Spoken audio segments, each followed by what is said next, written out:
now let's start with the next question, that is string compression. It's the most important question that is being asked in the interviews because this is the basic question of the string that defines your string कि आपने कितना पढ़ा है and how much you know about it. Okay, so question is asked, given an array of characters char, compress it until the following algorithm. ठीक है, आपको एक begin करने with the empty string s के साथ for the group of consecutive repeating characters हमें निकालने हैं such that if the group's length is 1, अगर उसकी length 1 है then we have to append, बस वो character हमें कर देना, otherwise append करना हमें character following by the group's length. ठीक है, that means they are trying to say कि देखो कि अगर इन केस जैसे इस वाले क्वेश्चन में है B B B B B है और ए हमारे पास बस एक ही है, तो हम लिखेंगे ए, एक मतलब ए एक है तो हम बस ए लिख देंगे एंड देन बी हमारे पास 12 है तो हम बी लिखेंगे एंड देन हम 12 लिख देंगे. इसमें ए कितना आ जाएगा, ए ही आएगा. ठीक है, जैसे इसमें ए है A2 B2 एंड C3 आ जाएगा. बेसिकली हमने काउंट कर ली कितने ए हैं कितने बी हैं, बी के जैसे कितने ए काउंट करे हमने, फिर उसके बाद हमने लिख दिया उतने ए हैं, जैसे ए 2 है, बी 2 है, सी हमारे पास कितने हैं 3 है. बट इन केस अगर ए एक होता, 1 होता only, then we would have just written only the character that is the a, no need to write the 1 after the character. Okay, so this is the question, and the compressed string should not return separately but instead of stored in the input character. Okay, आपको पहली question में बोल दिया कि हमें कोई extra space use नहीं करनी है, हमें उसी के अंदर हमें चेंजेस करने हैं, उसके अंदर ही हम इसके अंदर ही बस हमें चेंजेस करना है. अलोंग विद दैट हमें आंसर जो लेकर आना है बस हम उसकी लेंथ लिखनी है कि न्यू लेंथ कितनी बन करेगी. सी जैसे इसमें लेंथ कितनी ज्यादा है ना, है, लेकिन जो हमारा आंसर की जो लेंथ है जब हमने इसे कंप्रेस करा इस स्ट्रिंग को तो कितनी हो गई 4. तो ऐसे भी have to solve it. So let me start with the, इसमें 2 point approach we will be taking. Okay, so firstly मैं एक इंडेक्स ले लेती हूँ, जो हमारे पास हमारा इंडेक्स होगा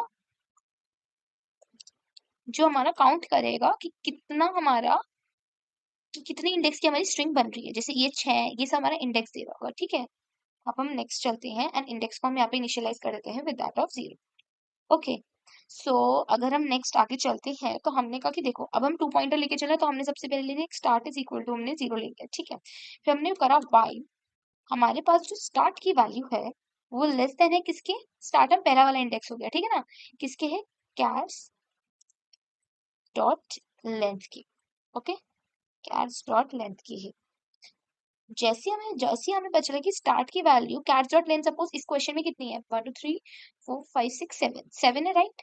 तो हम लिख देंगे कितना, दैट यस कैरेक्टर है हमारे पास, स्टार्ट है 0 0 इज लेस देन 7. ठीक, कैरेक्टर की हमने लेंथ निकाली और अब हम क्या कर रहे हैं, int end is equals to start.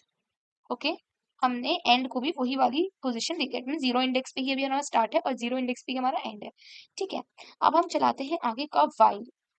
अगर ये कब तक कैर का एंड वाली वैल्यू एंड कैर की अगर स्टार्ट वाली वैल्यू जब तक एक है, अगर वो सेम चलती जा रही है तब तो हमें कोई दिक्कत ही नहीं है, एंड को बढ़ाते रहो अपना, एंड वाले को प्लस प्लस करते रहो.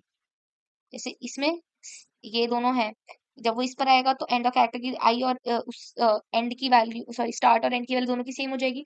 ठीक है, यहाँ पे क्या करेगा, बस वो बढ़ता रहेगा, मतलब आई यहाँ पर है, इस वाले ही पर है, हम नेक्स्ट पे जाएंगे, ये एंड ये हो जाएगा. ठीक है, लेकिन जैसे एंड इस पे गया, बी पे गया, वो हमारा कैरेक्टर तो सेम नहीं है, तो अब क्या होगा, अब वो आ जाएगा कि अब एक हमारा काउंटर बनेगा, बिकॉज क्योंकि इसका मतलब हमारे पास एक दूसरा अल्फाबेट अब आ गया, जैसे बी आ गया तो इसका मतलब एक खत्म हो गया, एक खत्म हो गया तो एक ही फ्रीक्वेंसी निकाल लो, मतलब एक काउंट निकाल लो.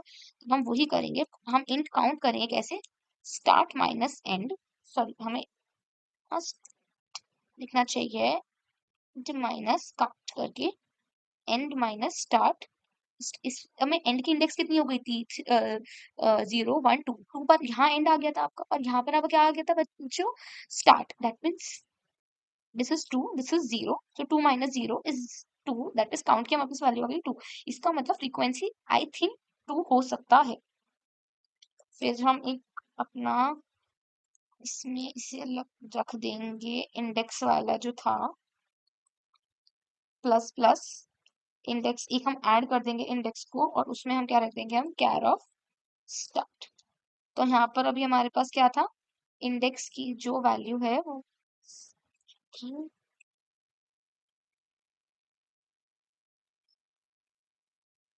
if count की value greater than equal to 2 है, if this is there, then हम एक एक कैरेक्टर की frequency F I Q equals to, सबसे पहले हमारे पास जैसे इंटीजर, ये काउंट जो निकल कर आया वो क्या निकल कर आया, 2। दैट इज क्या, इंटीजर है, और हमें यहाँ 2 कैसे रखना है, एक कैरेक्टर की फॉर्म में रखना है, राइट। एक 2 को कैरेक्टर रखना पड़ेगा, उसको भी फिर एक एरे में कन्वर्ट करना पड़ेगा। तो पहले हम कैसे कन्वर्ट करते हैं, किसी भी इंटीजर को integer dot to string use करके किस में कन्वर्ट हो जाएगा, इससे वो एक स्ट्रिंग में बन जाएगा। और फिर ये क्या बनता है, और किसे कन्वर्ट करा है, काउंट को। एंड देन हम डॉट लगा देंगे, इसको फिर हम कर देंगे कन्वर्ट, कैर टू ये। Next one loop I will give cat, yes. So देखो यहाँ पर अब ये हमारे पास पूरा कोड है, इसे एक बार हम रन करते हैं। अब हम पूरा इसको, हाँ पहले एक बार इसकी time complexity and space complexity बता देती हूँ। सी टाइम कॉम्प्लेक्सिटी आएगी big O of N, because आपने इसको एक बार ट्रिवर्स करा है पूरे एरे को, तो बिग ओ ऑफ एन आएगी अभी time complexity. And space complexity will be big O of one, because आपने कोई एक्स्ट्रा स्पेस नहीं यूज करी है, आपने ये जो पर्टिकुलर कैरेक्टर है आपने इसी के अंदर चेंजेस करे हैं, राइट। अब एक बार इस कोड का ड्राई रन कर लेते हैं, ठीक है। तो सबसे पहले हमने स्टार्ट कर अपना ये वाला हम ले रहे हैं ड्राई रन करने के लिए, तो हमारे पास इंडेक्स हमारे पास 0 है, स्टार्ट भी हमारे पास 0 है, दैट मीन्स 0 ये वाला है, ठीक है। हमने स्टार्ट करा है कि कैरेक्टर की वैल्यू हमेशा हम बोल रहा है कि it should always be less than, आप तब तक की लूप चलाना जब तक कैरेक्टर की वैल्यू हमेशा, सो स्टार्ट की value will always be less than character की लेंथ की, ठीक है। फिर हमने कह दिया कि एंड को भी स्टार्ट पे ही ले जाओ, तो एंड और स्टार्ट दोनों यहीं बैठे हुए हैं, okay. And then we will reverse while end की value is less than car dot length, मतलब एंड की वैल्यू भी ऐसी करना कि car डॉट लेंथ होनी चाहिए। और एंड अगर car, मतलब ये जो कैर्स नाम का ये जो एरे है इसका एंड वाला इंडेक्स जो कि ये है, एंड अगर स्टार्ट वाला इंडेक्स यही है, मतलब दोनों अभी तो फिलहाल इसी पे पॉइंट करें, तो आप एंड को बढ़ाते चले जाओ, एंड को बढ़ाना, ठीक है। तो इसका मतलब यहाँ पर आपका बढ़ेगा एंड, यहाँ पर आपका एंड यहाँ आ गया, और नेक्स्ट पे आपका एंड यहाँ आ जाएगा। जैसे आपका एंड यहाँ आएगा वो इधर नहीं जाएगा, वो ये वाली कंडीशन को फुलफिल करेगा, कौन सा, जिसमें count will be end minus start, end will be 2, 2 minus 0 that is 2। Then आपका जो कैर इंडेक्स प्लस 1 था, दैट इज इंडेक्स वाज 0, तो कैर का कैर्स का आ जाएगा कौन सा, 1 हो जाएगा, एंड उसमें आपका कैर स्टार्ट वाली वैल्यू आपकी आ जाएगी, कैर स्टार्ट आपका ए है वो वाला, ठीक है। मतलब आपका कैर और स्टार्ट ऑफ ए पर आपकी वैल्यू ए आपने रख दी है, गुड, पुट कर दी है, गुड। क्योंकि बाद में इंक्रीमेंट होता है ना, मतलब पहले वो रख देगा देन वो बाद में इंक्रीमेंट होगा, तो यहाँ पर उसने वो वैल्यू पुट कर दी है, ठीक है। नेक्स्ट चलते हैं। काउंट की वैल्यू अगर ग्रेटर देन इक्वल टू 2 है, क्योंकि इसमें हमारे पास ग्रेटर देन इक्वल टू 2 आ रही है, तो आपको क्या करना है, तो आपको ये वाला स्टेप चलाना है। और अगर वो नहीं होगा तो आपको क्या करना है, स्टार्ट और एंड को सेम कर देना, जैसे इन दिस केस, अगर, क्योंकि कुछ भी नहीं लिखना, अगर उसकी काउंट की वैल्यू 1 आ रही है तो आपको कुछ नहीं लिखना, आपको नेक्स्ट वाले एरे पे चले जाना है, ठीक है। अब ये वाला आप क्यों लिख रहे हो, दिस का पूरा पर्पस जो है वो है आपका, जो ए के बाद 2 लिखना, ये आपको लिखना है इस इंडेक्स पर, इसका बस मेन पर्पस ये है। आपने इंटीजर डॉट टू स्ट्रिंग को काउंट में कन्वर्ट कर लिया, एंड देन वो काउंट ये स्ट्रिंग में कन्वर्ट होगी, स्ट्रिंग में आपने उसको एरे में कन्वर्ट किया डॉट टू कैर एरे के यूज करके, एंड देन आपने एक एक कैरेक्टर कैर सी एच नाम का एक लगा लिया, उसकी फ्रीक्वेंसी तक लगाया, एंड कैर्स का जो ऊपर कैर्स था उसका अगर आपने इंडेक्स प्लस प्लस करा, अगर वो is equal to C H, मतलब सी एच उसमें स्टोर कर दिया, that mean index plus 1, that mean यहाँ पर आ जाएगा 2, एंड देन आपने start is equal to index कर दिया, एंड देन आपका ऐसे लूप चलता रहेगा, and this is the way that how we will solve this question. So thank you so much.